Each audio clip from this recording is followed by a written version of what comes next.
Top quality और consistent performance के लिए सिर्फ सिल्वर पंप नाम याद रखना। विश्व युद्ध परिणाम है क्या? ज़ेलेंस्की की धमकी क्या है? डोनबास पर दबाव बनाया तो तीसरा विश्व युद्ध होगा। युद्ध विराम के लिए पूर्वी यूक्रेन को हम नहीं छोड़ेंगे, डोनबास नहीं छोड़ेंगे। हमारे इलाकों पर अवैध कब्जा है। डोनबास को लेकर रूस ने ये प्रस्ताव सामने रखा है कि वो उनको दे दिया जाए। यूक्रेन नहीं छोड़ूंगा, कोई मुझ पर दबाव नहीं दे सकता है। रूस की सेना की क्या तैयारी है देखिए। रूसी फौज कई जगह 10 किलोमीटर आगे बढ़ चुकी है, बहुत विध्वंसक हमले कर रही है, तेजी से आगे बढ़ रही है। ज़ैपोरिज्जिया, पोक्रोव्स्की में नए सिरे से हमले का प्लान बनाया है। नोवोपाव्लोव्स्क में भी बड़े अटैक की तैयारी में है रूस। ज़ेलेंस्की रूसी शहरों पर हमले कर अलास्का वार्ता को विफल करने की कोशिश में है, तो पुतिन ने अलास्का में अपनी सभी शर्तों पर मोहर लगवाने का ब्लूप्रिंट तैयार कर लिया है। रूसी राष्ट्रपति ने 32% यूक्रेन पर कब्जे का लक्ष्य रखा है। अगले 48 घंटे में पुतिन के टारगेट पर डोनेस्क, ज़ैपोरिज्जिया और खेरसोन के वो इलाके हैं जहां रूसी सेना अभी तक नहीं पहुंच पाई थी। प्लान के मुताबिक अभियान शुरू हो चुका है।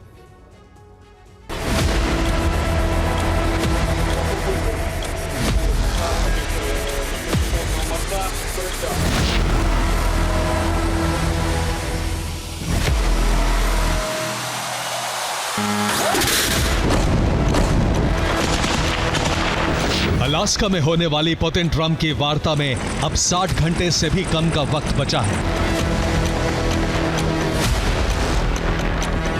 जैसे जैसे घड़ी के कांटे घूम रहे हैं, वैसे वैसे यूक्रेन जंग और ज्यादा भीषण और ज्यादा विध्वंसक होती जा रही है। रिहायशी इलाके हो या फ्रंट लाइन, बीते 24 घंटे में रूस ने जबरदस्त बारूद बरसाया है।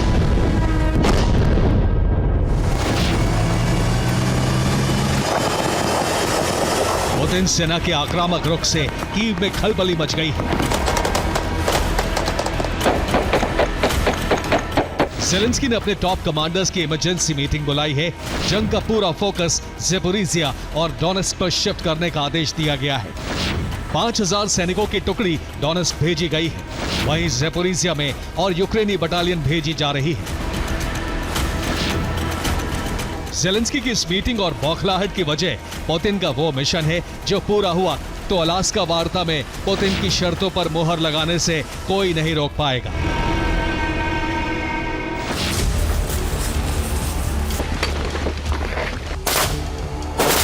पुतिन ने इस मिशन को पूरा करने के लिए अपनी सेना को 60 घंटे का वक्त दिया है। जीत के लिए पुतिन ने कौन से नए लक्ष्य तय किए हैं वो भी आपको बताएंगे।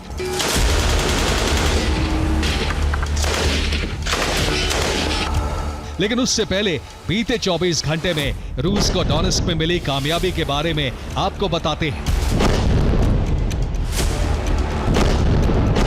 जिसने ज़ेलेंस्की की नींद उड़ा दी है।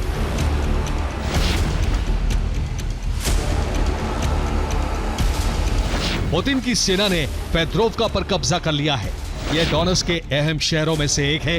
पोक्रोव्स्क से रूसी सेना महज 6 घंटे में 10 किलोमीटर आगे बढ़कर डोब्रोपिलिया पहुंच चुकी है। रूसी सेना ने डोब्रोपिलिया क्रामातोर्स्क हाईवे पर कब्जा कर लिया है, जो यूक्रेन का अहम हथियार सप्लाई रूट है।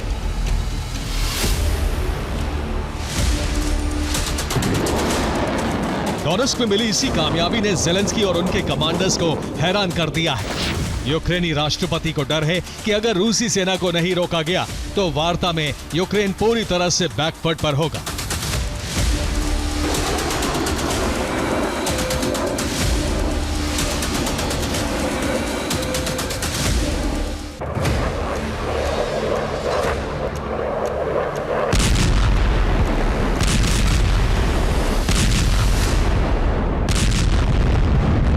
एक तरफ रूसी सेना ने डोनेस्क में यूक्रेन की फ्रंट लाइन तबाह कर दी है, तो वहीं दूसरी तरफ ज़ैपोरिज्जिया में भी अपना मिशन तेज कर दिया है।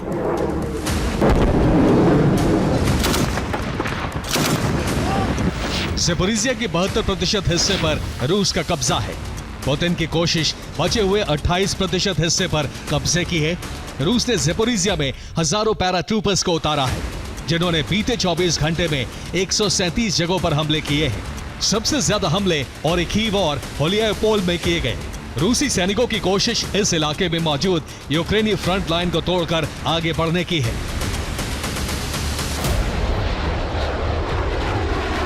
पुतिन ने यूक्रेन पर एयर अटैक भी तेज कर दिए हैं। फाइटर जेट से बम बरसाए जा रहे हैं, तो वहीं ड्रोन और मिसाइलों से भी भीषण हमले जारी हैं।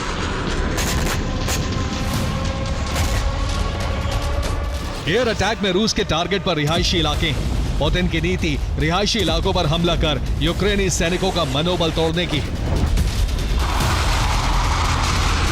बीते 24 घंटे में रूस ने ज्यादातर हमले खेरसोन, ज़ेपोरिज़िया और डोनेट्स्क प्रांत पर किए हैं, जिन पर अगले 60 घंटे में संपूर्ण कब्जे की तैयारी है। डोनेट्स्क में द्रुजकिवका, कोस्तियंतनिवका और बिलोजर्स्के पर आसमान से हमले किए गए हैं।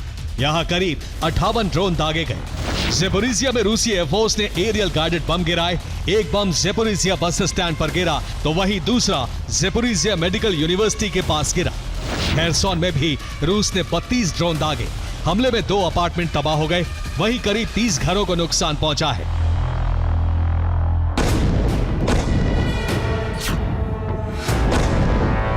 रिहायशी इलाकों पर रूस के विध्वंसक हमले के बाद यूक्रेन में अलर्ट जारी कर दिया गया है। कई इलाकों को खाली करवाया जा रहा है। दावा है कि रिहायशी इलाकों पर हमले की आड़ में रूसी सैनिक शहरों में घुसपैठ कर सकते हैं, जिसे लेकर यूक्रेनी मीडिया में भी सावधानी संदेश प्रसारित हो रहे हैं। शहर के आसपास घुसपैठिए सक्रिय हैं, सावधान रहें। शहर में घुसपैठ की कोशिशें हो सकती हैं।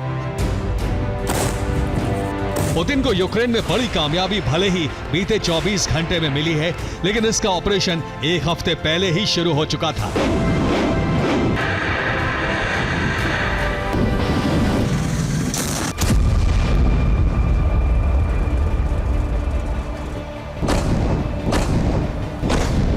पुतिन किसी भी कीमत पर अलास्का वार्ता की मेज पर अपना पक्ष कमजोर नहीं होने देना चाहते, फिर चाहे इसके लिए उन्हें यूक्रेन को खंडहर ही क्यों न बनाना पड़े।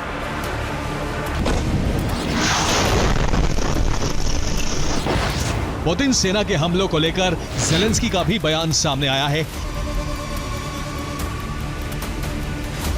यूक्रेनी राष्ट्रपति ने कहा है, रूस सेना के यूक्रेन पर हमले इस बात का सबूत हैं कि शांति में पुतिन की कोई दिलचस्पी नहीं है। वो सिर्फ विध्वंस और तबाही चाहते हैं।